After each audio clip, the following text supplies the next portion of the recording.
আসসালামু আলাইকুম প্রিয় নবম ও দশম শ্রেণীর শিক্ষার্থীরা, আশা করি তোমরা সবাই ভালো আছো। আজকে পর্বে আমরা 11.1-এর 14 নম্বর অঙ্কটি সমাধান করব। এই অঙ্কটি খুবই গুরুত্বপূর্ণ, তোমরা মনোযোগ সহকারে পুরো ভিডিওটি দেখতে থাকো, ইনশাআল্লাহ তোমরা বুঝতে পারবে। এখানে বলা আছে যে এক্স ভাগ বি প্লাস সি, ওয়াই ভাগ সি প্লাস এ সমান সমান, এখানে আছে জেড ভাগ এ প্লাস বি হলে প্রমাণ করতে হবে প্রথম রাশি সমান সমান দ্বিতীয় রাশি সমান সমান তৃতীয় রাশি। তো এই অঙ্কটি তোমরা একটু মনোযোগ সহকারে দেখো, ইনশাআল্লাহ তোমরা বুঝতে পারবা। তো এই অঙ্কটি সমাধান করার পূর্বে তোমাদের একটা রিকোয়েস্ট, আমার চ্যানেল যদি তোমরা নতুন হয়ে থাকো অবশ্যই চ্যানেলটাকে সাবস্ক্রাইব করো। আর যারা ফেসবুক পেজে বা আইডিতে আমার ভিডিও দেখতেছো, অবশ্যই আমার আইডিটাকে অবশ্যই তোমরা কি করো, ফলো করে রাখবা। তো এখানে আমরা ফার্স্ট টাইম অঙ্কটি যেভাবে সমাধান করব, এখানে আমাকে ধরে নিতে হবে যে এখানে মনে করি বা ধরি ওকে, এখানে যে প্রথম রাশিটা রয়েছে এক্স ভাগ বি প্লাস সি সমান সমান ওয়াই ভাগ, আমরা দ্বিতীয় রাশি নেব সি প্লাস এ সমান সমান জেড ভাগ এ প্লাস বি, আমরা এখানে কে ধরে নিলাম। ঠিক আছে, তাহলে এখানে আমাদের এই যে তিনটা রাশির মান আমরা কে ধরলাম, তাহলে আমরা বলতে পারি প্রথম রাশি সমান সমান কে, দ্বিতীয় রাশি সমান সমান কে, তৃতীয় রাশি সমান সমান কে। এখন যদি আমরা লিখতে পারি, অতএব আমরা লিখতে পারি এখানে যে এক্স ভাগ বি প্লাস সি সমান সমান এখানে কে। তো এখানে যদি আমরা আবার এভাবে লিখতে পারি, বা ওয়াই ভাগ সি প্লাস এ সমান সমান কে, বা এখানে লিখতে পারি জেড ভাগ এ প্লাস বি সমান সমান কে।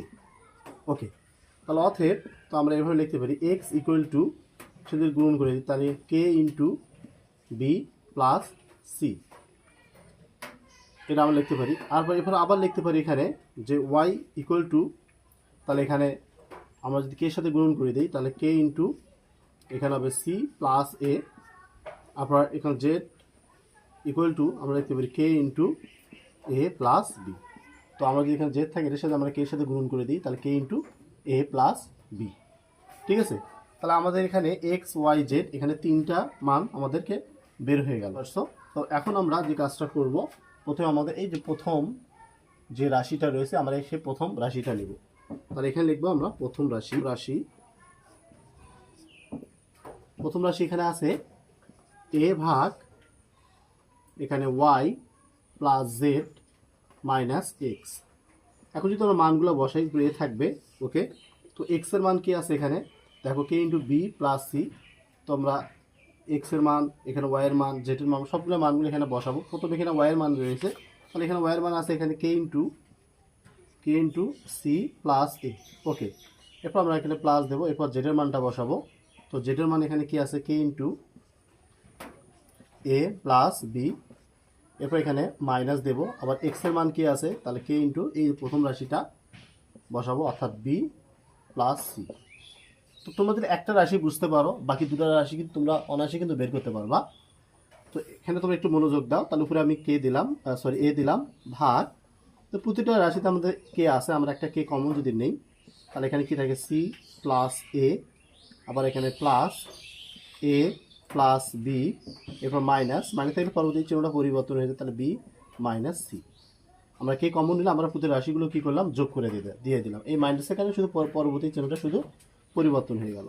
তো আমরা যদি প্লাস মাইনাস বি ক্যান্সেল করি, প্লাস মাইনাস সি যদি ক্যান্সেল করি, তাহলে এখানে আমাদের উপরে থাকে কি এ ভাগ, আর নিচে এখানে আমরা লিখতে পারি এখানে নিচে কে আছে, ওকে কে, আর এ যোগ করলে হবে কি ইন্টু টু এ।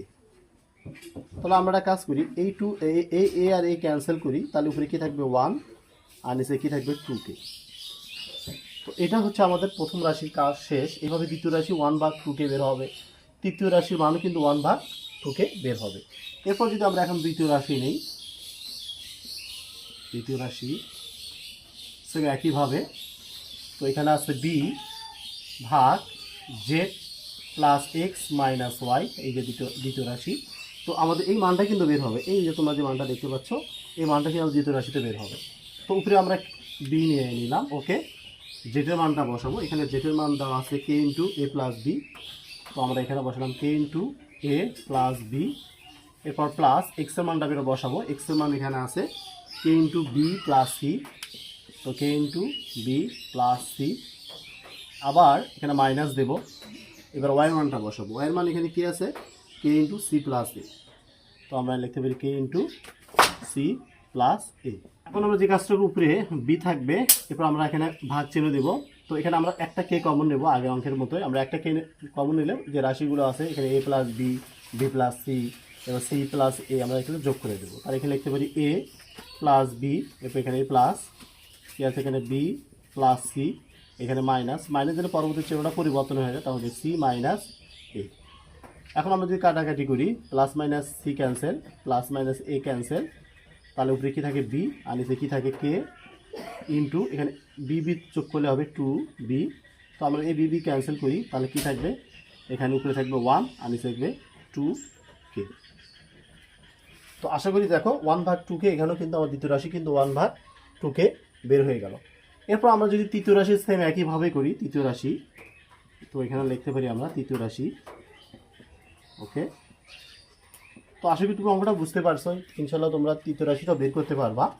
তো উপরে যদি আমরা সি দেই, ওকে, ভাগ এখানে আমরা এখানে যেভাবে আছে X plus Y minus Z, তোমরা এখন ওই একইভাবে তোমরা একই প্রসেসের মানগুলো বসানোর চেষ্টা করো। তো এখন আমরা সি রাখলাম, ওকে, ভাগ দিলাম, এক্সের মান আছে এখানে কে ইন্টু বি প্লাস সি, তো কে ইন্টু বি প্লাস সি, এরপর প্লাস, এরপর ওয়াইয়ের মান আছে এখানে কে ইন্টু সি প্লাস এ, কে ইন্টু সি প্লাস এ, এরপর মাইনাস জেডের মান দেওয়া আছে কে ইন্টু এ প্লাস বি। ওকে, তো আমরা এ প্লাস বি বসে দিলাম। সেম একইভাবে যদি আমরা ওখানে উপরে সি রাখি, কে কমন নেই, তাহলে কী থাকে বি প্লাস সি প্লাস আবার কী থাকলো সি প্লাস এ, আমরা এখানে মাইনাসের পরবর্তী চিহ্ন পরিবর্তন হয়ে যাবে। ওকে, তো এখন যদি আমরা কাটাকাটি করি, plus minus A cancel, plus minus B cancel, তাহলে উপরে কী থাকে, উপরে সি থাকে, নিচে কী থাকে কে। ওকে, কে ইন্টু আমরা একটা গুণন চিহ্ন দিতে পারি। ওকে, এসি ক্যান্সেল করলাম, তাহলে কী থাকলো উপরে ওয়ান, নিচে থাকলো টু কে। কারণটা আমরা কি করলাম, সি ক্যান্সেল করে দিলাম, উপরে ওয়ান থাকে আর নিচে কি টু কে থাকে। তাহলে দেখো আমাদের তিনটা রাশির মান কিন্তু এক, তিনটা রাশির মানে কিন্তু এক। ঠিক আছে, তো এটাই হচ্ছে আমাদের এই প্রশ্নের সঠিক সমাধান। তো আশা করি তোমরা বুঝতে পারছো। আসলে অঙ্কটি এত কঠিন কিছুই না, যদি মনোযোগ সহকারে একবার দেখানো যায়, তো ইনশাল্লাহ তোমরা এই অঙ্কটি আর কখনো ভুলবা না। আর যদি অঙ্কটি তোমাদের ভালো লাগে, অবশ্যই সামান্যতম উপকার হয়ে যদি থাকে, তাহলে অবশ্যই তোমরা চ্যানেলটাকে সাবস্ক্রাইব করতে ভুলবে না। তো আজকে এ পর্যন্ত, সবাই ভালো থাকো, আল্লাহ হাফিজ।